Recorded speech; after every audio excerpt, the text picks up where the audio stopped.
अबे साले 2 साल हो गए अभी तक तेरे से ये शर्ट नहीं बिकी। अरे सेठ जी मैं ये शर्ट बेच तो दूंगा, लेकिन मेरी एक शर्त है। क्या शर्त है तेरी? इस शर्ट का आधा कमीशन मैं लूंगा। हाँ ठीक है दिया। ठीक है सेठ जी। अरे भैया एक जरा अच्छी सी शर्ट दिखाना। ठीक है भैया बता रहा हूँ, ये देखो भैया। अरे क्या यार भैया कितना बुरा शर्ट बता दिया तुमने, कोई सा यार अच्छा सा शर्ट बताओ ना। अच्छा शर्ट अभी बताता हूँ। ये देख भाई, ये कल ही दुबई से आया है, तेरे ऊपर 1 नंबर लगेगा।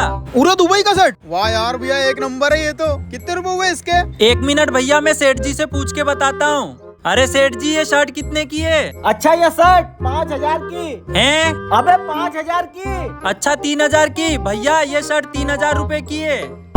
अच्छा 3000 रुपए की? लगता है इस नौकर को कम सुनाई में देता है।